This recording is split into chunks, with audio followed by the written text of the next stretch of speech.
here. I want to welcome you to our webinar with Keyrenter Property Management. We're talking about how to do a rental analysis and really break it down into a step-by-step guide. This is a crucial skill for landlords, especially aspiring landlords and agents out there that want to help their clients do it, because accurately comping the rent matters so much when you underwrite the property and also when you go to lease the property. Because obviously, if you think you'll get more for the property when you underwrite it, and then you buy, rent it out, and you're $200-$300 a month short, that hurts your ROI, that hurts your cash flow, and may make the property not a great rental investment.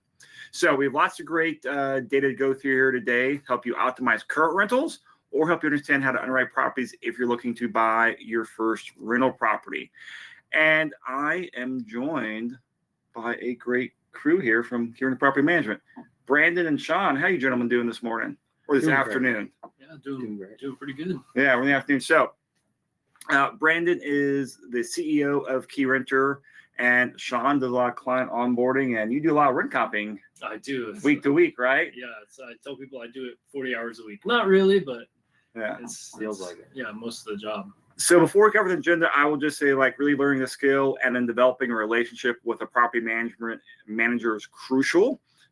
When I was buying a lot of properties, helping clients buy a lot of properties, we would do a quick underwriting, kind of do the sniff test. We'd go look at the property, put an offer and got under contract. We would immediately go out there to our PM and then have them verify. Now, we wouldn't have them underwrite every single property, but if we kind of got 2 or 3 layers deep, we had them underwrite the property before we got past our inspection objection.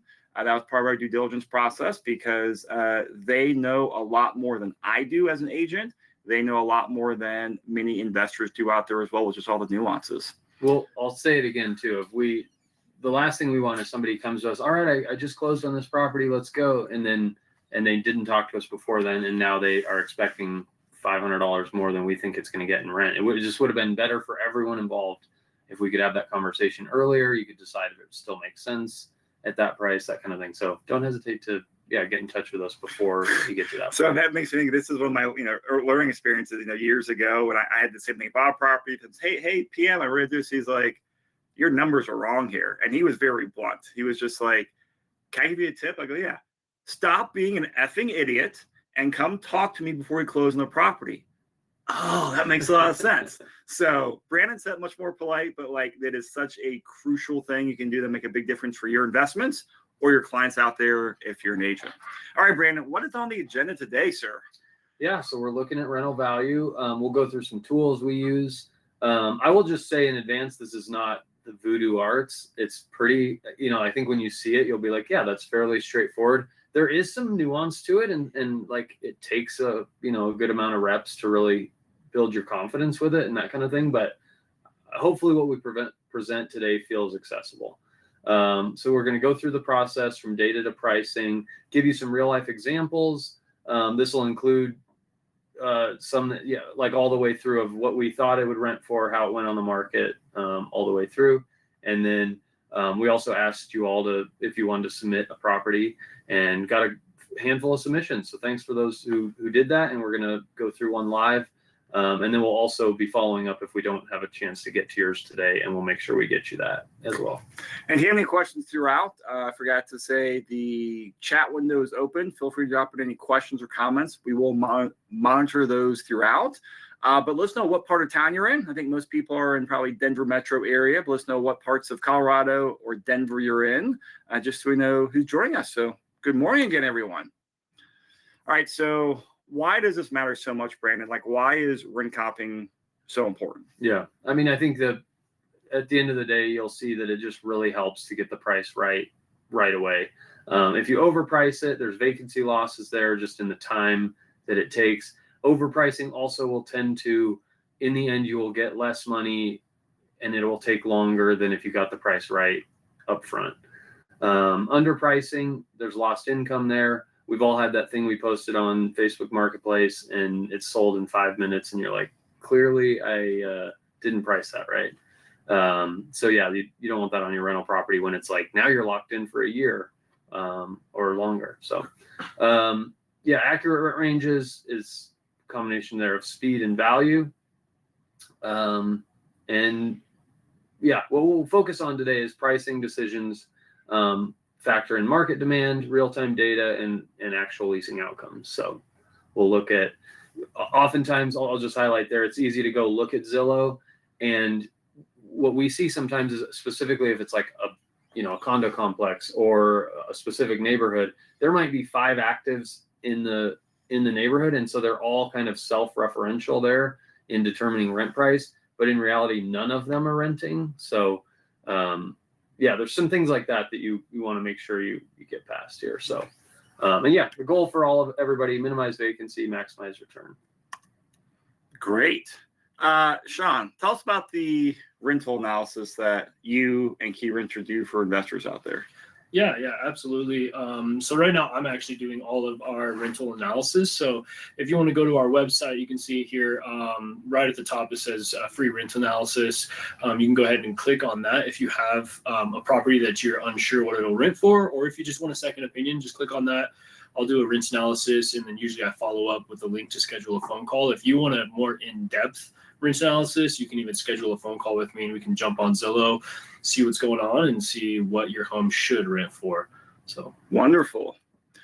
All right, so let's walk through the tools here. Yeah. So if you do request a free rent analysis, you're going to get a rent-to-meter report. This is a software that we leverage, and it does a really good job. What it does is it pulls a radius around your home of homes with similar square footage, beds, baths, and yeah, just that radius. So it's sometimes really accurate and sometimes wildly inaccurate. Right now on condos, it's wildly inaccurate just because condos have changed so much compared to single family homes, and just the market this year has changed a lot more so than other years. I'd highlight too with Rentometer, you're getting actual places that have rented. So they're pulling that data from places. So it's a nice tool to use on top of looking at what's currently available on the market. That's what that. So this is pulling actually like closed rental units. Yeah. Okay. Because that's one thing that Zillow, which I think is step 2, they're showing you active unrented units, right? Yep. Yeah. So yeah, exactly. Zillow's, that's where I go to see a couple of things. One, you can see, you see a lot of overpriced things on Zillow. Like, it's always good to look at days on market. So if something's been on market for 90 days, it's likely either started overpriced or is still overpriced. But you can see what kind of competition you're up against too. So that's a conversation I have is, if your neighborhood just so happens that a lot of your neighbors are also trying to rent right now, that's going to affect your home renting. So you can just kind of see, it's good to have comps, but then also not good to have a bunch of competition in your area. So you can just look at your home compared to other homes, look at the interior finishes and updates, look at, price history. Where did it start on market? How long has it been on market? Where is it at now? What kind of backyard features, parking features is really important. AC versus swamp coolers is really important. And then really, like I said, look at your number of contacts and number of applications compared to days on market. And when you're talking about this, because I use it a lot, and I've realized when I've used it, it gets interpreted differently. You're going in there and looking at active rental listings, because there is also the rentals estimate. I think it's their version of the estimate for rental stuff. You're talking about looking at active rentals, not the rentals estimate, right? Yeah, absolutely. Yeah, that rentals estimate is usually skewed high because you see people that list their homes for rent, and a lot of people don't need to rent. Maybe they try renting before they sell, and so they'll have a place and they'll just throw out a number that will cover their mortgage, realize that nobody wants to rent it at that price and pull it, and then that's going to be factored into the Zestimate, just a price that's too high. So usually the estimate's skewed. The Zestimate is going to be skewed a little higher. So don't just take that. That's wishful thinking, I think. So, I think that's what we're trying to do with Zillow is it's like you're putting on the glasses of a prospective tenant, right? Who's saying, okay, who is it that might want to rent in this general area? What kinds of things would they be looking for? About what budget would they be in for something like my house, right? So you're starting with that and then saying like, yeah, I need them to be able to, like, that renter is going to go look at what's available and decide, okay, there's 2 or 3 here that are worth going and looking at. How do I get to be one of those 2 or 3 that, like, just a combination of price and features, and how does my place fit in with what else is available where it would be one of the more attractive places to check out? So we got a couple questions here, and then we'll keep the presentation moving. Can you be more specific on the interior finishes and updates? Which updates are most attractive to renters? Probably very relative, and that's why you're looking at rental comps, right?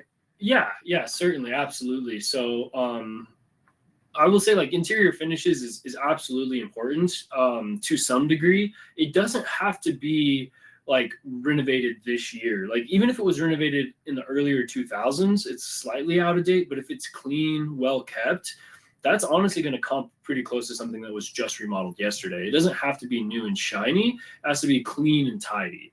I didn't even mean for that to rhyme, but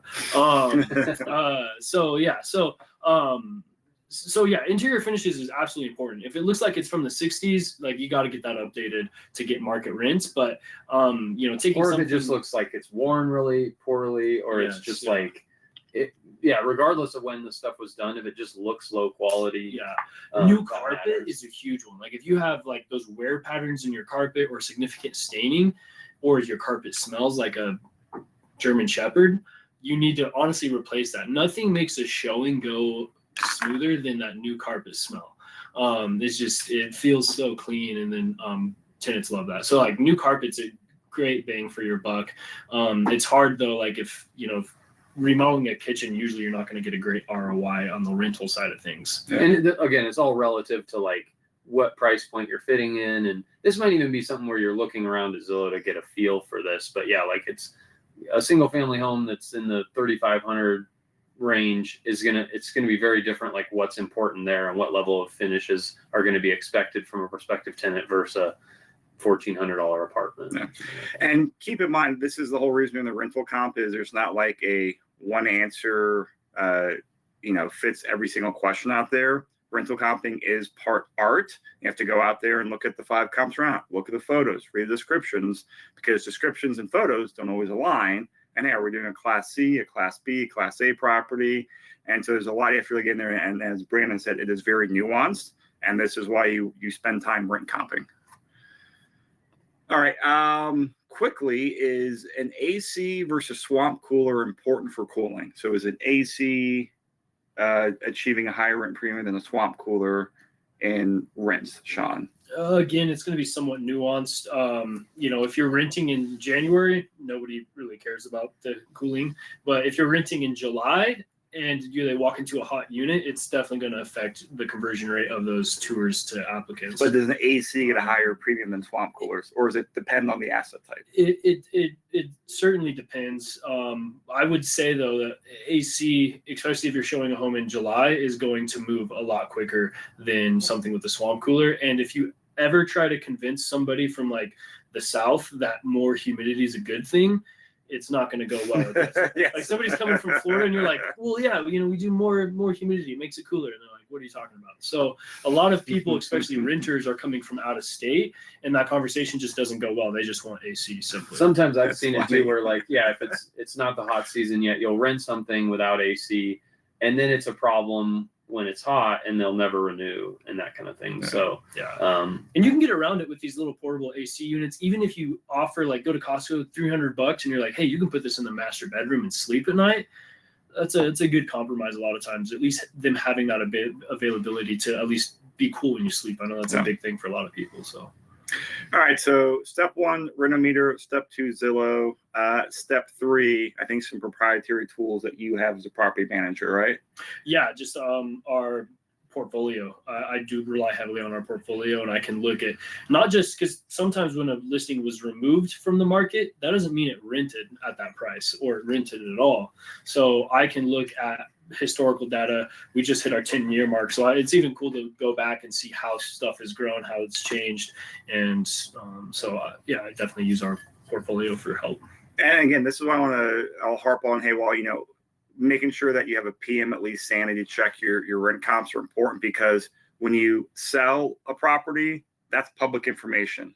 When a property is leased or not leased, that is not public information. Yeah. And this is why tools like this or the AppFolios where you can see, your internal portfolio and others, like that is non-public information that is very critical for that reality check. All right, step 4, set a range, not a number. Yeah, absolutely. So usually when I give a range, what I'm kind of expecting is starting on the high end of that range, and it should rent at the low end of that range. It might rent at the higher end, but it for sure, in my opinion, should rent at that low end. So if you want to be really aggressive, if your home's already vacant, maybe starting towards the low end is going to make more sense to minimize your vacancy. Whereas if you have a 60-day lead time, you might have some time to start on the high end and work your way down. But it's really hard to pinpoint an exact number that a home's going to rent for. So usually I do a $300 or $400 range, depending. Condos, you can get it within a couple hundred. Single family homes, it's usually a few hundred range. Yeah, there's always like some guesswork on our end of what the needs of the tenant are out there. I mean, this is a dynamic market and only one person is going to rent this home. So they may have a buying criteria that we can't foresee necessarily, right? So it may be that they would really value being on this block because they want proximity to another house or something they could walk to or something like that. And we don't know that, right? So yeah, this is still kind of, we're guessing at that. And sometimes again, with people who have a little more time or aren't in a huge hurry, it's a chance to like test the market without going too crazy. It still feels like within reason, but kind of see, are there people who this is exactly what they're looking for and they'll snatch it up really quick. If not, we feel like, be ready to come down in that pretty quick. All right, so let's go through some case studies, right? So idea was here kind of teach the process, go some key points, and now apply it to some real properties in your portfolio, and then some actually webinar attendee case studies. So we're looking at, looks like an apartment here in Denver. Talks about how you're rent competent and the story. Yeah, so I actually love this building. It was the first time I'd ever been in it. You might have seen it. It's a very mid-century modern, the outside of it. Huge condo, 2-bed, 2-bath. And luckily there had been some other units in this building, but they had mountain views, whereas this one didn't. So I did use some of those comps, and those were listed in the high 2s, 21, 2200, I believe. And then I did kind of my process that we've talked about here today, and I came up with this one. And those ones weren't renting, by the way. I think it was actually 22, 23. They were not renting. They were the higher ones of the mountain views were not renting. Yes, they weren't renting at that price. And so what that told me is that they're slightly overpriced, and also being around that $2,000 price point. If you jump like those big milestones, so if you're under 2,000, you're going to get more interest. So if you're, if your range is 25 to 27, if you're under that $2,500 mark, you're going to get a lot more interest than being at 2,550, right? Sometimes people just operate within those big numbers. If they say like, all right, let me set a budget for myself, I'm going to go no more than 2,500, and they'll put that as their max in Zillow when they're looking, and so it's just not going to come up at 2,550. Yep. Yeah, exactly. So on this one, I was like, those ones should probably be closer to 2,000. This one doesn't have the mountain views. I put my range at 1,600 to 1,900 for a 2-bed, 2-bath. And then the owner opted to just go $50 higher. We put it on the market at 1,950, and we leased before those other units in like 8 days. So that was great. I think we hit it right on the money with that. Maybe got a little lucky. That's pretty quick to rent a place. So that owner was very happy and got a great rent rate on that. How much on these kind of buildings do you see it mattering how high you are? I'm guessing this was like the 10th floor. A big thing is being on ground level. It's a security issue, especially for female applicants. They don't really want to be living on a ground level in a downtown setting. So ground level makes a big difference. And then, as of course, the higher you go, you can get a little more premium, especially if you can get above, skyline and get those mountain views. But anything like kind of in between, like the fifth floor versus the 8th floor, it's not going to be a huge difference. So penthouse is penthouse, but outside of that, it's not a huge. What about this single family in Edgewater? Yeah, so this is a great unit over in Edgewater. It's 3 or 5 blocks off of Sloan's Lake, very walkable.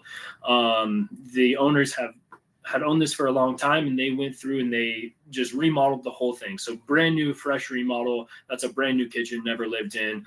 It's a smaller home, but it's got a nice backyard as well. It's a 2-bed, 1-bath.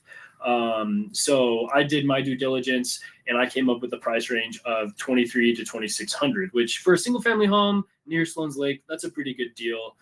Usually somebody is going to have a pet, going to value that backyard.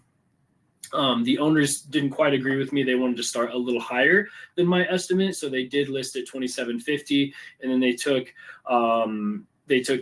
about a month to come off of that price, and then ended up actually renting it on the low end of my range at $2,300. Although we don't know for sure that they could have maybe got $2,400, $2,500. I think they could have if maybe we had started at that price point. One thing to consider is when you list a home for rent, this is really important. When you list a home for rent, you get about double the interest your first week than you will any other week.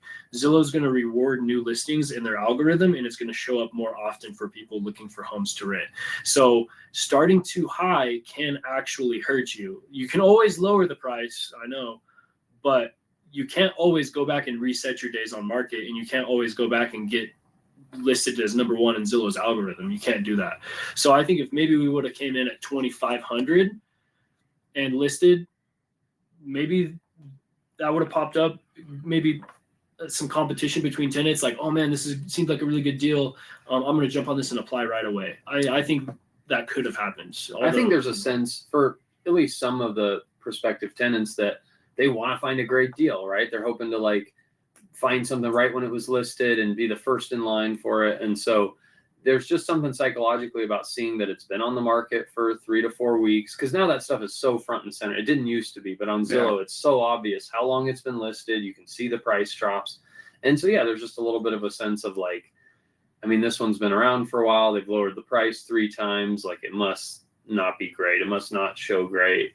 Something might be wrong with it, kind of thing. So, yeah, you certainly don't want to squander that initial like week or two. And I mean, that is, that's true for selling a property, true for renting a property. Like, I think especially, a lot of people come out aggressive. I think a lot of times that's actually to their detriment, because you said once you miss that initial pop, you lose eyeballs there, and you're gonna leave rent, or you're gonna leave a sales price on the table. And you can see here, I mean, what it took. I mean, there were 4 price drops over the month. Until it got signed right at the bottom end of the spectrum there at $2,300. Yeah. Which is not ideal. But I agree with you. Hey, you came out strong at that, maybe $2,400. Maybe we'll pick that up instead. Yeah. And it's, if you know the area, Edgewater, just what would it be, northwest of Sloan's Lake, a single family home for $2,300. That's a screaming deal for your tenant for sure. David asked, how typical is renting above the listed range? I think, going back to this place in Denver, you had the range at $1,600 and $1,900 and rented for $1,950. And he said that's because the owner requested, hey, let's go at $1,950, right? Yep. How typical do you see when that happens? Like, 10 units. The owner says, hey, let's go above it. How many go above? How many don't go above? I will say, how many go above? Like 70-80% of they want to list higher, especially in this market, I would say, because we're in this time of like rents are softer than they were a year or 2 ago. And so we're dealing with a lot of clients who are kind of like, gosh, I got 2,800 last time, and now you're telling me 24 to 26. Like, let's at least try 27. I don't want to take this big drop.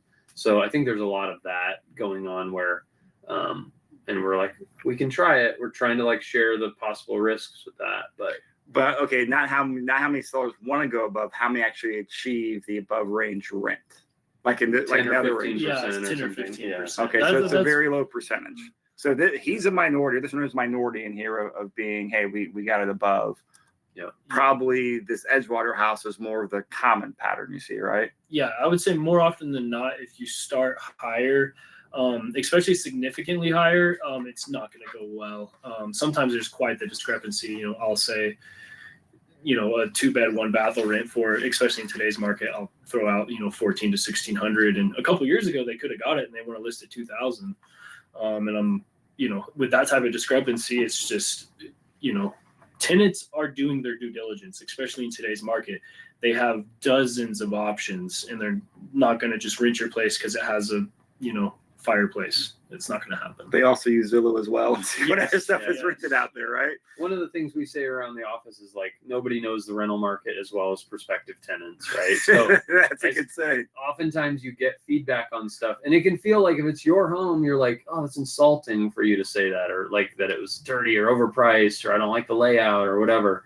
But I mean, they know better. They're about to spend their own money. They're looking at everything else that's available. They're the ones who are, setting this market. So we try to like really lean into like, listen to what's being said by that market and be willing to respond quickly to that. Yeah. We actually already covered this common pitfall. Starting high can be a detriment on there. Yeah, certainly. I will just note one thing on that. You can always start higher, and we're more than happy to start at a higher price point than what I quote. Always give you the opportunity to do that. And that's not a bad thing. The bad thing is when you get stuck on that price. After the first week, like I said, you get double the interest. If you come down after the first week, down to closer to my range or into my range, then usually it's going to go just fine. You'll still get a tenant within 30 days.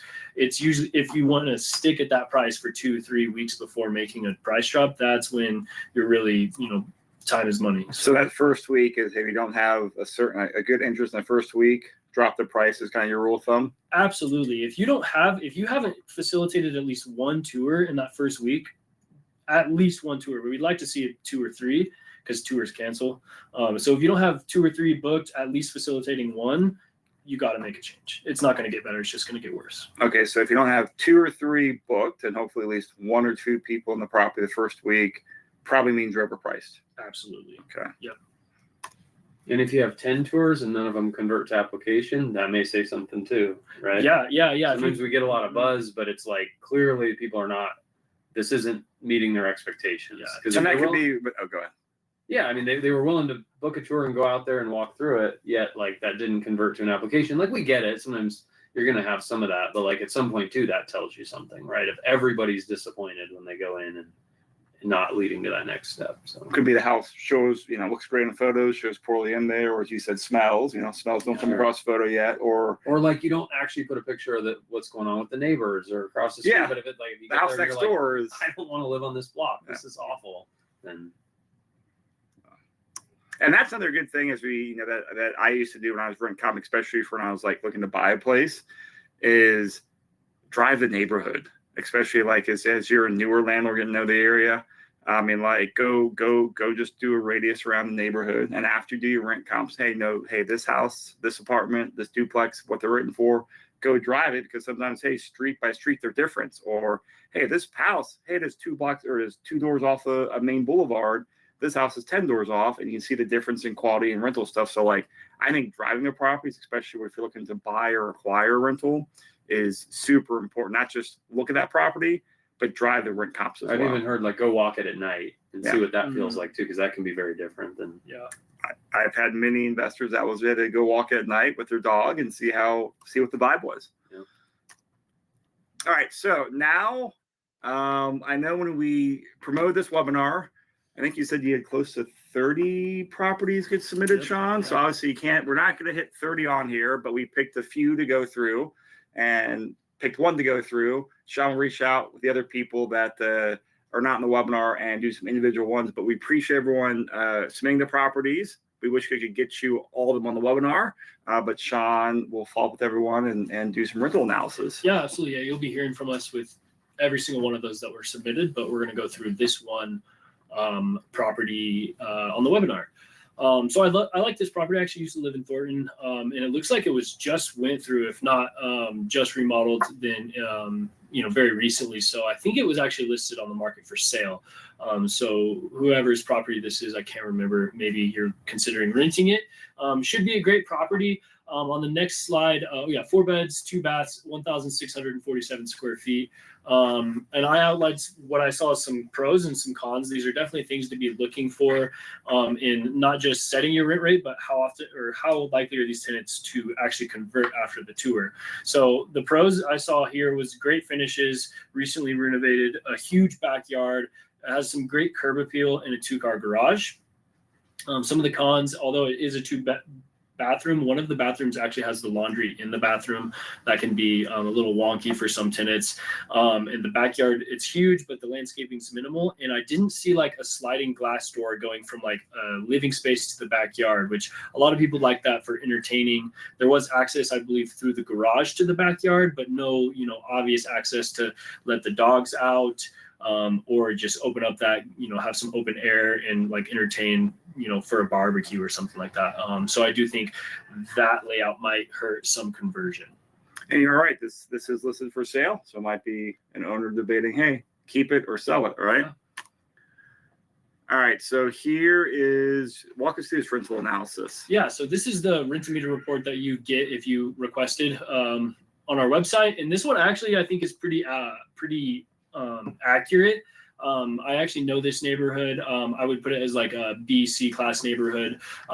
Zoom in on you. I have a hard time reading that. And yeah, so, it has the average of 2633, and the low end in the 25s, high end 27 into 28. So, and you'll see with my range, it's pretty close to this rent-to-meter report. So this one was super accurate. I think it pulled 5 comps. So do you use these other, because I know rent-to-meter, it does provide you like various reports. Do you mostly just kind of go off of this range up here, or does this additional data down here, does this help you or determine anything? I don't pay attention to that too much. I look at the top numbers, and then I look at the actual comps. If we go down, I don't know if that's included on this slide. I think. Yes, next slide. Next slide. Okay, yeah. So this is what I look at here. So you can see the map, which is really important to see actually how close these comps are, because sometimes to get good comps, you have to go quite the radius. Yeah. So these ones you can tell they're all pretty much in the same neighborhood. There's only 3 comps, but they're all really good comps. They're all 4 beds, 2 beds, and two baths, and then one has 3 baths. And then all the square footages are right there in that 15 to 2,000 range. So that's why this one's so accurate, because all of these homes were probably built by the same builder around the same time, similar layouts and square footage. So one thing I'd recommend too is like when you get this report, you can Google that address, and typically it'll bring up the Zillow listing of it. Sometimes the photos are still there, and that'll give you a flavor of like, how do the finishes compare on this one? Exactly. That kind of thing. You can also go back to the price history and see how long was it listed? How long did it take them to get, that $25.99? If it was 3 months and they dropped the price 3 times, like that, is worth considering. So these rents, these are the actual rents they rented for? Those are the rents that it was last advertised at. Okay. Most likely rented for. Yes. Okay. So last advertised rent is what rent-to-meter is pulling. Yes. Every once in a while I've found ones that don't add up too. Like it'll say it rented for something, and then when you look at the price history, it doesn't seem like that's telling the same story. So I always just like dig in a little bit there and make sure it's all making sense. It gets messed up with like house hackers. No shade to house hackers on one, but like house hackers will mess up this report because they'll be listing their basement for rent or a room or something like that. So you'll see that sometimes as well. That's why you look at multiple sources. Yes. You blend it, and you look at the photos as well. Yep, exactly. So yeah, this is the first comp. Very similar kind of layout, that bi-level with the garage. It has a 2-car garage. It's listed at 2,600. It's only been on the market for 12 days with 28 contacts. I love to see that. So when I was in our leasing department doing leasing, what I always was looking to see is once we're on market, especially that first week on market, you want to see 2 to 3 contacts per day. So this one's, right in that 2 to 3 range contacts per day since it's been on market. And I think it's appropriately priced. I think this one, it's a little small. It's 1,320 square feet. So it might feel a little crammed on the inside, but it's got great curb appeal. It has a pretty good sized backyard, and I think this one will rent at this rate maybe 2,500 if they need to, if they can't get anybody to convert. I could see some tenants coming in and might feel feel a little bit small for a single family home at 1,300 square feet. But that's just comes back to doing those tours and getting some feedback. So, yeah. But I bet they have some tours booked, probably 2 or 3. All right. Comp number 2 on Zillow. Yeah, this one, it's a pretty good comp. You can tell this home might have been built a little more recently than the last, or the subject property in the last one. This one looks like it was probably built in the 90s.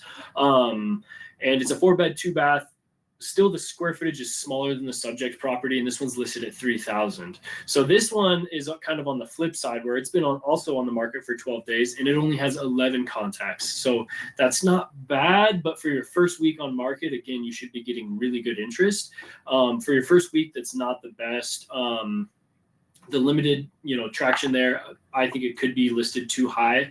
My inclination is that they're probably going to have to do at least a small price reduction to get more interest. Although it is a newer build, it has a pretty good layout, some pretty good finishes. It doesn't seem like it still seems pretty builder grade. And then this one, I believe, has a really nice backyard. Let me see. Did I? Do. No, I didn't. Okay. So one thing that jumps out to me here is, when it rented last year for $2,700.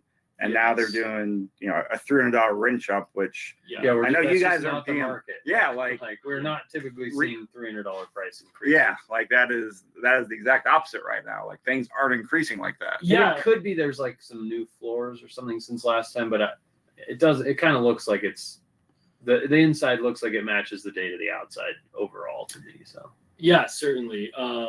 I would say that you can also do that. I've done that for rent comps too. If you look in 2020, which was the absolute peak of the market for buying and renting, 2020, 2021, if you look and something was renting for like a home like this for 3,000, you're probably going to be like $100 under that today. And so you can use some of that historical data too, and kind of see, or if it rented in like 2017, 2018, we're probably close to those prices today, honestly. Rents have pretty much stayed very level the last 5 years.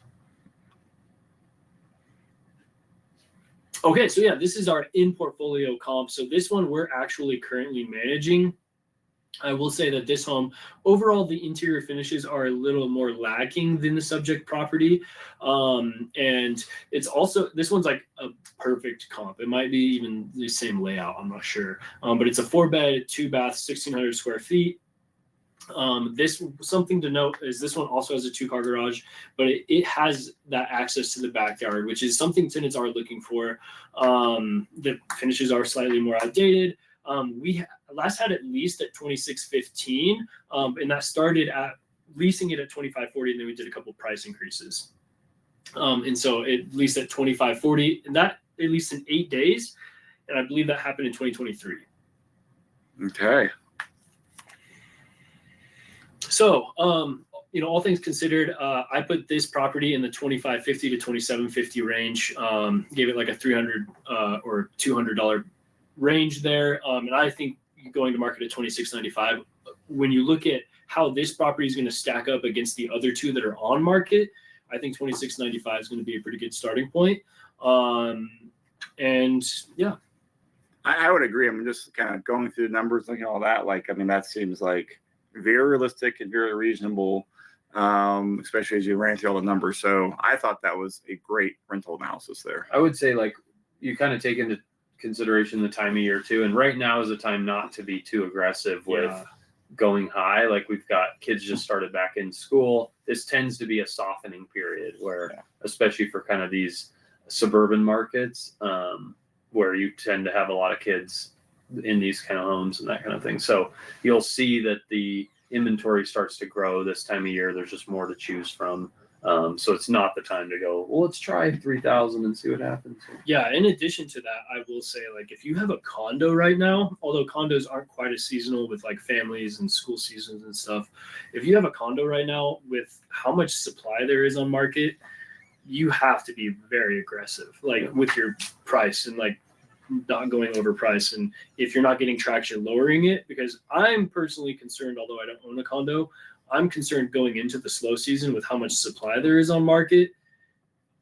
if I owned a condo, I'd want to tenant it in before November for sure. It's just, I don't know what's going to happen, but it might be really tough to place a tenant this off season just with how many people are switching to renting their condos versus possibly selling. So some questions before we get into other proven strategies. I don't know if you know the answer to this, but how often is actual rent different from the last listed rent? It's kind of going back to Rentometer, right? Hey, they're pulling the last publicly rent on there. And of course, you can only see what's rented for in your portfolio, right? So like, do you have any like, I would say it's just not typical. So very most small. of the time, I would say you can kind of rely that last listed price is what it as long as it should have rented for that price. Now, if you see something that was like, if you think your home should probably rent, and like comps that are on Zillow right now are showing that it should rent for $2,700, but then your neighbor's last advertised price was $3,700. That home didn't rent for $3,700. Yeah. So I will say a lot of times people have wishful thinking, and they might have a really high mortgage, and they're like, well, let's just throw it out there and see what happens. Maybe somebody will rent it, and they never do. So maybe it's kind of almost like, remember Zillow had the make me move price. Like it could have been that. They were just like, let's list it. If someone's willing to pay it, then we'll go buy this new house or do whatever. So that's a good point. If it could be that they were just throwing something out and seeing what happened. If they did end up selling it instead, you would see that in the price history. So then it's pretty obvious they didn't get it rented. Yeah. I think very often, or not very often, are tenants actually negotiating the price lower than the listed price. In my days in leasing, I would try to start that conversation with tenants and be like, well, if they toured it and they're like, yeah, it's just too expensive. I'm like, well, what would you rent it for? And like, it was hard to get that negotiation because I'm like, the owner would probably take $100 less right now. But they very rarely will negotiate down a rental price if that's kind of what you're asking. Or it could even be, I guess it could be if it listed and then you saw it's taken off 3 days later, there's a chance there was a little bit of a bidding war and somebody offered more. That's something like that. But again, all of these things I would say in our experience are not the norm. So usually what it was listed for is probably really close, if not exactly what it rented for. Yep. Another question here. How well does the market sale value correlate to rental values relative to the area comps? I'm not quite sure if I understand that question. I think I understand it. Okay. So I think they're asking like, if you have a $500,000 home, $500,000 home that rents for $3,000, will $1 million home rent for $6,000? I think that's what they're asking. Maybe JP could give us a thumbs up if we've got that question right. Well, go and give us the answer. Does it correlate for the doesn't. $500,000 to that? It does not. No. So luxury homes. Okay. So that is what he's asking. So I do get that question. And unfortunately, luxury homes are a terrible rental investment if you're going for cash flow or immediate ROI. Now, appreciation is another story. We won't even go down that. But if you have $1 million home, you could buy two $500,000 homes, rent them both for $3,000 roughly. Your $1 million home will rent between $4,000 and $5,000. It's super broad, general, broad strokes there. But, luxury homes, those owners are consistently disappointed with my rent rates just because 90% of the tenant pool isn't looking for luxury homes. They're looking for affordable homes or, a fair value. They don't need big luxury homes with wine coolers and stuff like those that. Those get harder and harder to comp too because you're just dealing with a smaller and smaller rental pool. So it's all about like, do we have that one person currently looking who would value this and want to rent it? And you just don't know. So it's a lot of throw it out there and see what happens. But the ranges I would say the higher we go in rent, like when we're projecting something in the $4,000 or $5,000 plus range, we start giving $500-$700 ranges in there just because like it's hard to predict. And I will say like, I'm thinking in my mind, when I think luxury home, I'm thinking like a 5,000 square foot home in Parker. I'm not thinking of like a custom build across the street from Wash Park. The custom builds across the street from Wash Park definitely perform a little better than the suburban, McMansions. It just kind of depends. But luxury homes like on Tennyson Street, on Pearl Street, Wash Park, Sloan's Lake, those homes do tend to scale a little better, although it's still usually your best ROI is still going to be taking that $1 million and splitting it up into two investments versus having one really nice home. But there's certainly upsides to luxury, rentals such as appreciation and usually a higher class of tenant. All right, let's talk about some other proven strategies here. Yeah, absolutely. So, yeah, when you're in a really competitive, like almost, quote unquote buyer's market or renter's market, which is kind of where we're in, tenants have a lot of different options. You can certainly differentiate yourself from the competition with owner paid perks such as lawn care and snow removal. Like if you have a beautiful home with nice lawn care, if you say, hey, you can have this beautiful lawn and you don't even have to take care of it, that can be a huge selling point. And these aren't necessarily things to make your home rent for more. These are to get your home rented versus the competition as well. So, utility inclusion, making it, just one price for everything, that can definitely go a long ways too. Lifestyle ads, talking, if you're renting these things yourself, you can talk to your tenants and be like, well, if you have a dog, do you want me to, I can, for $1,000, I can put in a little dog run, something like that. But definitely like those minor upgrades, putting in new light fixtures can make a home look way different. Lighting goes a long ways. Again, I already hit on carpet, but new carpet smells so good to tenants. And then just making sure the paint matches, making sure there's not a bunch of mismatched paint touch-ups and stuff can make the home look nice. And then flexible lease terms. Most tenants are looking for 12 months, but you never know if they're just coming here for the college months. That can actually help you if you're renting this time of year and they're just going to be here to go to college. You can end that in June, and then you're going to be in a better cycle, and it can be a win-win, certainly. So just giving, flexible 22-month lease or, a 9-month lease, as long as it works for you too. Don't agree to a lease that's going to put you vacant in January. Yeah. So great tips on here. All right, so as we kind of wrap up the case studies here, I mean, we have talked about this on a few webinars and podcasts, Brandon. There is a lot of new legislation that's been passed and is being implemented or about to come into effect here soon. And we were talking earlier about HB 25-1090, and this is creating a lot of confusion with landlords and even property managers right now. Yeah, we just thought it was worth highlighting because it so closely relates to pricing, but essentially, this is trying to create like transparency around disclosing fees and everything involved with renting a property.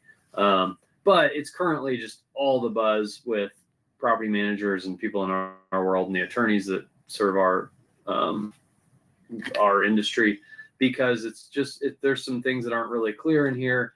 It's kind of seeming like if there's any trickiness with like utilities, you can't, let's say there's 1 meter for a duplex, like that is an example of something that like attorneys are like, I don't see how you split that and be compliant with this. So a lot of what we're seeing here is we may have just rent prices showing higher because you can't like add things back in, down lower in the advertising or whatever. So I just thought it was worth highlighting that it's certainly something to be aware of, and I think it will impact some of how things are priced. And I also think this will be something that we'll probably see a lot of small landlords not understanding and just like violating or being out of compliance with.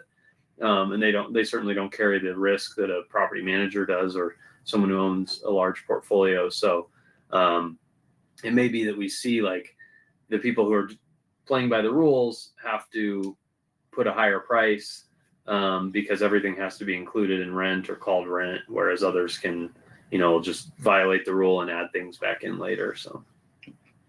But this goes into effect January 1st. Also say that. So the recommendation would be just really clear that you're including the full price. Maybe Google this, find what some attorneys have written up to fully understand the ins and outs of it. Yeah, it's a great thing to discuss because it does relate to pricing. There will be a lot of pricing strategies and as landlords, navigate this law. But make sure you know this, and also there's a lot of other laws as well. Just make sure you're aware of it, because I think the last 2 years of a lot of the legislation being passed has made it incredibly difficult, especially for not just landlords but self-managing landlords. It's just gotten very complex, so very hard to stay compliant and very hard to operate. And every time I read these laws, I'm very thankful that I've handed my keys over to property manager because I'm like, great, you have to deal with this, not me. And you guys have the scale to go out there and research it and talk with your legal team that, I don't for a portfolio that's a fraction of your size. Yep. So a great thing to be aware of. And again, big reminder here that come here and get your personalized rental analysis. We'll share a link later, or if you already submitted it, Sean will reach out to you as well to follow up with on there. And just to kind of recap here, for investors out there looking to buy a property, where I had the best success is once I went under contract on the property, I would reach out to my PM right away. So reach out to Keyrenter and say, hey guys, I went under contract on this place. Come comp it, or here's my stuff. Help me comp it, because they are a second advisor, help you do your due diligence on your underwriting. And if you're an agent, I would highly recommend that if you're an agent with a client who's buying a rental or wants to turn into a rental as well, you do the same thing. And that's an incredibly great value add service you can add to your clients as well, because I've talked to many investors who have incorrectly rent comped, and then after they buy the property, they find it out, and then, oh, well, you're kind of out of luck. So acquisition, make sure you have a good relationship with the PM, and Keyrenter does a phenomenal job. And of course, if you're out there about to release your property or put on the market, great time to rent comp it, and then come talk to them a few months before you list it so you can get the right strategy. And then I know you guys are having a investor dinner, right? Or investor panel soon? Yep. And we call it our investor dinner. We just hosted at our office. We do these twice a year. So next one is Thursday, October 9th. I think it's 6 to 8 p.m.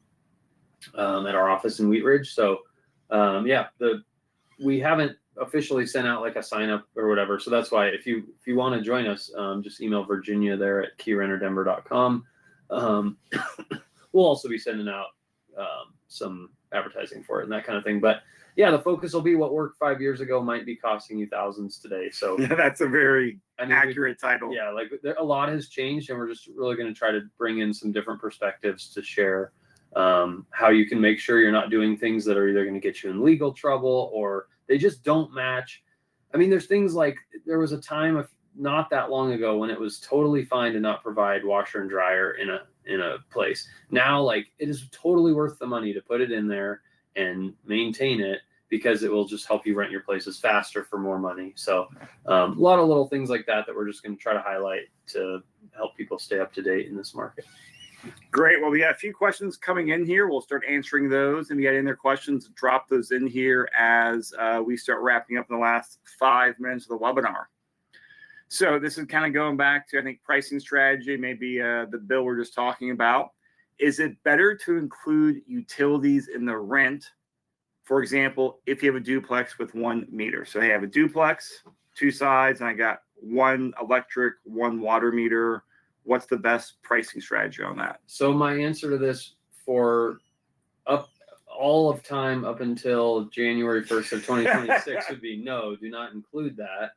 Have that be an add-on. And there's a number of ways to do that. You could just kind of average it out and say, hey, there's a utility fee of $100 that covers all this. You could also, if you wanted to, do a percentage and bill it back after you get the bills every month. But as I'm understanding it from what attorneys are saying, you have no choice if you want to be compliant with this new law, that you would just need to include that in the rent. Yeah. All right. So stay tuned. We'll hopefully have more updates on that bill. I mean, I talked to a few lawyers actually yesterday, and they all interpreted things a little differently. They all kind of defaulted to being the most conservative, which was, hey, include a flat rate price, don't bill back, because there is a chance, you could get in trouble once it's implemented. And, their attitude is be conservative to avoid those issues, but definitely be mindful of this. All right.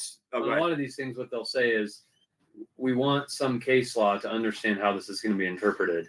So in the early season of this being adopted, most of you don't want to be the one that has to go to court over this and set the case law, right? So it's like, that's where I think attorneys come from on that, of like, be conservative until we have a better understanding.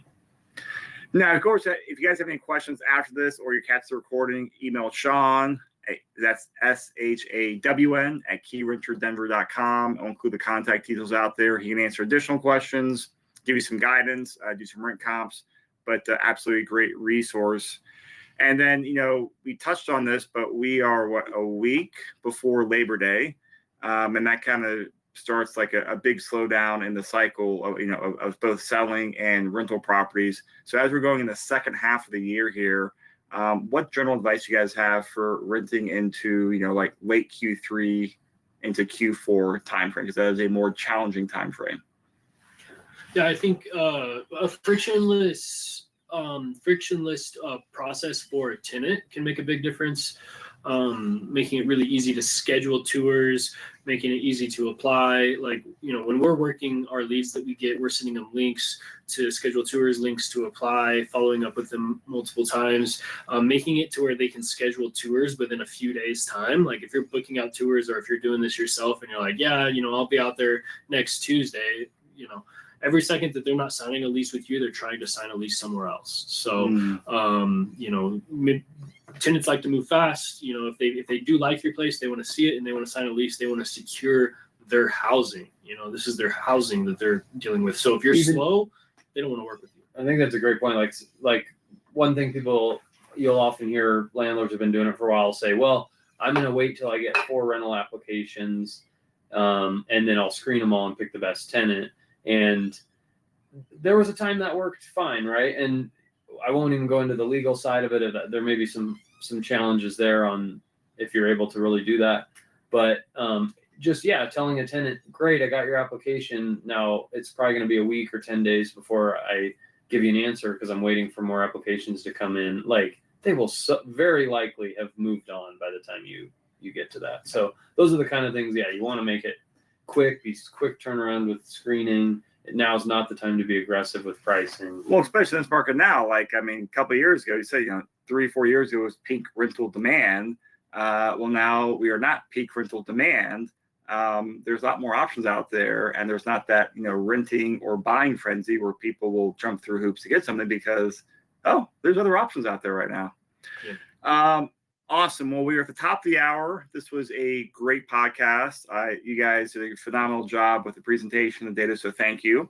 And again, I cannot iterate enough how important the skill set is in learning how to rent comp. And then secondly, develop a relationship with a property manager. If you need a good one, reach out to Keyrenter. I've referred quite a few clients the last couple of years to them. They've all been happy. So develop a relationship with them or another property manager because it is a very valuable relationship to have as an investor or a real estate agent out there. So I see a lot of people saying thank you in the chat. Thank you for coming out. Thank you for the questions. And we will see everyone very soon. Have a great day, guys. Cheers. Thanks.